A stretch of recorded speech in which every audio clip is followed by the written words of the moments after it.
Assalamualaikum warahmatullahi wabarakatuh. Selamat sore, salam sejahtera, Om Swastiastu, Namo Buddhaya, salam kebajikan. Yang terhormat PLT Deputi Penindakan dan Eksekusi Bapak Asep Guntur Rahayu, yang kami hormati, sayangi, dan selalu kami banggakan, teman-teman media yang terus mendukung kerja-kerja pemberantasan korupsi KPK melalui kerja-kerja jurnalistiknya. Pada kesempatan kali ini kami ingin menyampaikan update pengembangan penyidikan terkait dengan perkara pembangunan dan pemeliharaan jalur kereta api di Kementerian Perhubungan. Adapun dalam update kali ini adalah penahanan terhadap salah satu tersangkanya. Namun pada kesempatan kali ini kami tidak menghadirkan tersangkanya karena penahanannya sudah dilakukan sejak hari kemarin. Baik, selanjutnya kami persilahkan kepada Bapak Asep Guntur untuk menyampaikan poin-poin terkait dengan konstruksi perkara dan pihak yang ditetapkan sebagai tersangka. Baik, terima kasih Mas Jubir. Bismillahirrahmanirrahim. Assalamualaikum warahmatullahi wabarakatuh. Selamat sore dan salam sejahtera bagi kita sekalian. Yang saya hormati Mas Jubir, yang saya hormati, saya cintai dan saya banggakan rekan-rekan jurnalis yang setia membersamai kami dalam kerja-kerja penindakan tindak pidana korupsi. Pada sore hari ini, Selasa, tanggal 12 Agustus 2025, kami dari Kedeputian Penindakan Komisi Pemberantasan Korupsi akan menyampaikan update informasi terkait pengembangan perkara dugaan tindak pidana korupsi berupa suap penerimaan hadiah atau janji pembangunan dan pemeliharaan jalur kereta api di Balai Teknik Perkeretaapian Direktorat Jenderal Perkeretaapian BTP DJKA Jawa Bagian Tengah pada Kementerian Perhubungan Kemenhub tahun anggaran 2022 sampai dengan 2024. Ini merupakan rangkaian dari penanganan tindak pidana korupsi dalam pembangunan jalan kereta api yang rekan-rekan sekalian juga sudah ikuti. Ya, ini dari pertengahan tahun yang lalu atau sebelumnya, dan terus kami lakukan upaya penegakan hukum sampai dengan saat ini, dan masih ada yang masih berjalan beberapa sprindik yang lainnya. Dalam perkara yang bermula dari kegiatan tangkap tangan pada April 2023 sampai dengan November 2024, KPK telah menetapkan 14 tersangka dan juga 2 korporasi. Ya. Jadi selain tersangka orang, kami juga mentersangkakan badan hukum atau korporasi, yaitu PT KAPM dan PT IPA. Setelah ditemukan kecukupan bukti dalam proses pengembangan penyidikannya, KPK kembali menetapkan dan menahan 1 orang tersangka, yaitu saudara RS selaku ASN pada Kementerian Perhubungan, sekaligus menjabat sebagai Ketua Kelompok Kerja Pokja Pemilihan Penyedia Barang Jasa Paket Pekerjaan Pembangunan Jalur Ganda Kereta Api antara Solo Balapan dan Kadipiro, kilometer 96 plus 400 sampai dengan kilometer 104 plus 900 atau dikenal dengan proyek JGSS 6 tahun anggaran 2022 sampai dengan 2024 dan paket lainnya di lingkungan BTP kelas 1 Semarang. Mungkin rekan-rekan bertanya, ini kenapa mulai dari tingkat dirjennya kemudian sampai kepada tingkat ketua kelompok kerja atau pokjanya. Ini kan rangkaian yang cukup panjang gitu ya. Jadi rekan-rekan sekalian, perlu rekan-rekan sekalian ketahui bahwa spektrum tindak pidana korupsi yang kita hadapi di Negara Kesatuan Republik Indonesia ini bersifat meluas dan mendalam. Artinya meluas itu dari Sabang sampai Merauke terjadi tindak pidana korupsi. Kemudian mendalam artinya mulai dari tingkat pusat sampai dengan tingkat daerah, ya, dari eselon pimpinan sampai dengan eselon 3 ya, atau eselon 2, eselon 3 itu terjadi seperti itu, sampai dengan di sini ketua kelompok kerja. Tentu dalam rangka penegakan hukum tindak pidana korupsi semuanya harus kami tangani. KPK selanjutnya melakukan penahanan kepada tersangka RS untuk 20 hari pertama terhitung sejak tanggal 11 sampai dengan 30 Agustus 2025. Penahanan dilakukan di Rutan Cabang Gedung Merah Putih KPK. Adapun konstruksi perkaranya adalah pada bulan Juni tahun 2022, Saudara RS ditunjuk sebagai Ketua Pokja terkait proyek pembangunan jalur ganda kereta api Solo Balapan Kadipiro atas permintaan Saudara BH selaku PPK proyek. Ini sudah lebih dahulu ditangani perkaranya pada saat tahun atau pertengahan tahun 2023 OTT. Setelah penunjukan tersebut, Saudara BH menyampaikan pada Saudara RS bahwa telah mempersiapkan PT WJP KSO sebagai calon pemenang tender dan atau calon pelaksana pekerjaan. Jadi sejak awal ini memang sudah direkayasa pengadaannya. Jadi sudah ada perusahaan-perusahaan yang ditunjuk untuk melaksanakan pekerjaan tersebut bersama beberapa penyedia jasa atau perusahaan lainnya sebagai perusahaan pendamping, termasuk PT IPA milik Saudara DRS. Selanjutnya Saudara BH meminta Saudara RS agar dapat mengakomodir permintaan tersebut sehingga Saudara RS menyampaikan kepada seluruh personel Pokja yang dipimpinnya untuk menambahkan syarat-syarat tertentu sebagai syarat calon penyedia jasa yang dimaksud sebagai kuncian tender.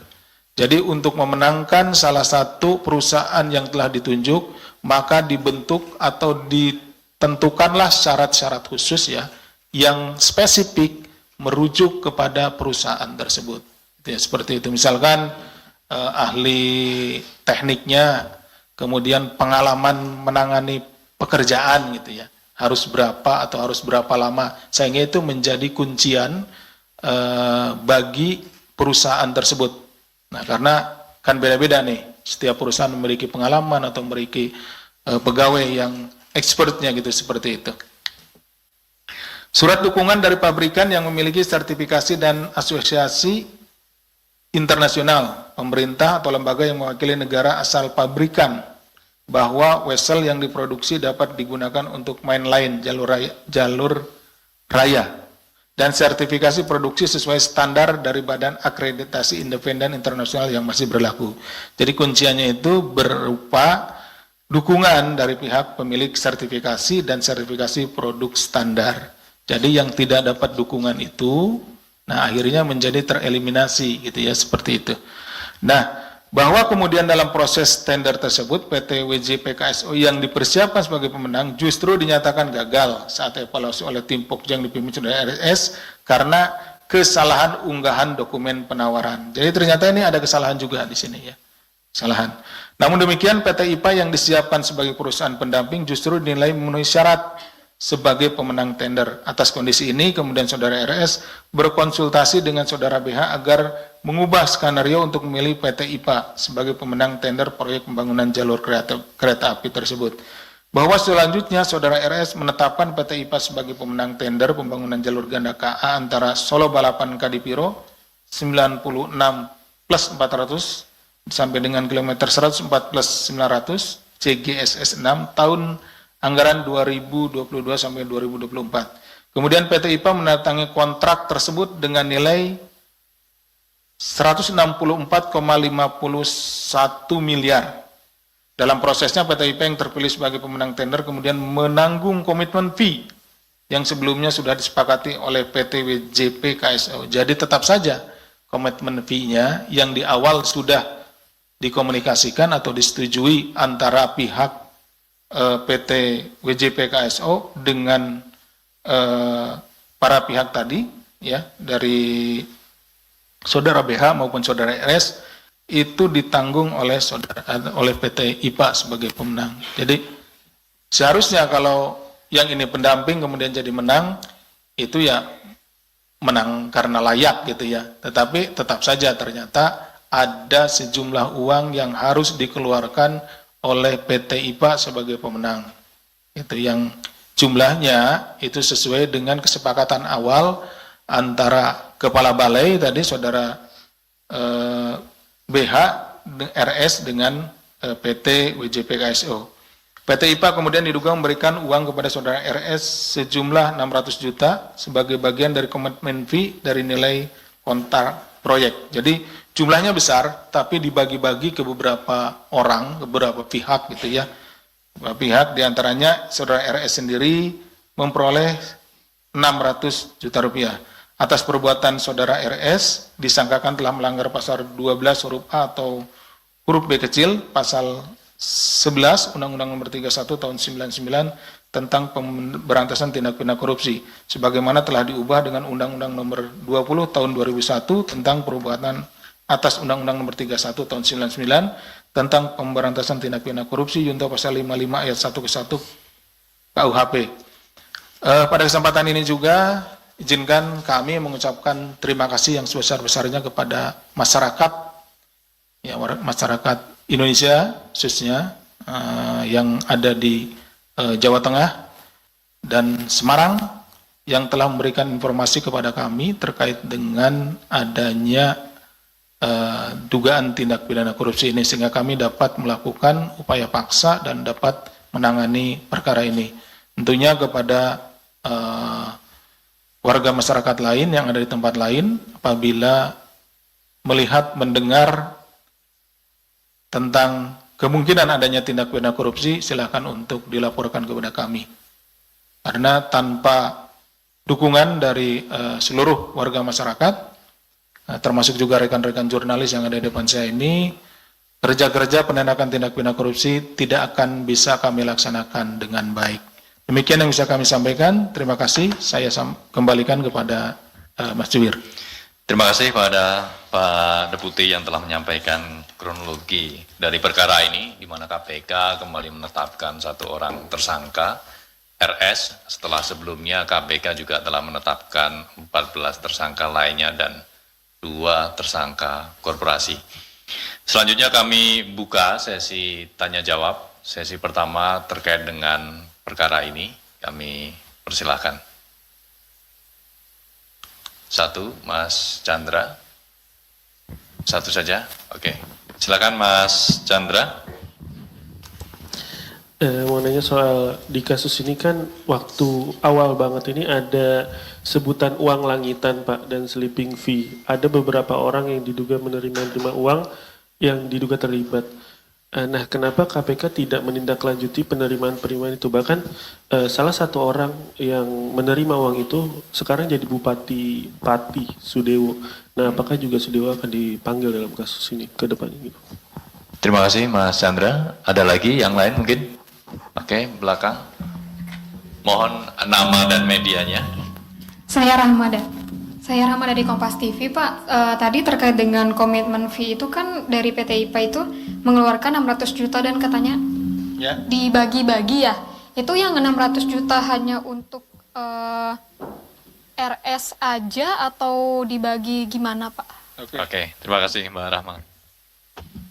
Selanjutnya masih ada lagi? Khusus terkait dengan perkara ini? Cukup? Baik, Pak Asep ada 2 penanya. Terima kasih. Ini pas ini. 2 penanya, pertanyaannya 2. Biasanya yang bertanya 2 tapi pertanyaannya bisa 10 gitu ya. Mas Chandra, ini ada dikenal dengan sleeping fee, kemudian langitan dan lain-lain ya. Ini yang baru kita tetapkan itu ada 14 ditambah dengan 2 korporasi. Jadi ini bertahap, gitu ya, bertahap. Kami sedang terus juga menggali informasi, kemudian mengumpulkan bukti-bukti terkait dengan beberapa calon tersangka lainnya, kemudian juga beberapa pihak lainnya. Gitu. Jadi sambil kita menangani yang 14 ini, kemudian nanti karena kan kewenangan pada saat penyidikan lebih besar, itu kita bisa melakukan upaya paksa, penggeledahan, kemudian penyitaan dan lain-lain dikumpulkan sehingga nanti kalau sudah cukup bukti maka akan kita tentunya kita naikkan ke tingkat penyidikan. Kemudian Mbak Rahma tadi yang 600 juta apakah ini untuk saudara RS sendiri atau dibagi-bagikan? Ini bagian untuk saudara RS. Yang lainnya ada pembagiannya. Tadi seperti yang disebutkan oleh Mas Chandra diantaranya ya. Ada bagian ke yang dapat sleeping fee, kemudian dapat yang langitan dan lain-lain. Khusus untuk yang RS ini kebagian 600 juta. Jadi rata-rata sekitar potongnya itu sekitar 20%. Ini nilai kontraknya kan tadi 164. Kalau di 20% sekitar 8 sampai 9 miliar ya. 8 ya, 9 miliar. Sekitar itu ya. 32 miliar. Oh 32 ya. Oh iya sorry, sekitar itu. 32. Sekitar 32-an dibagi-bagi seperti itu. Baik, terima Oke. kasih Pak Asep, Mas Chandra, Mbak Rahma, clear ya.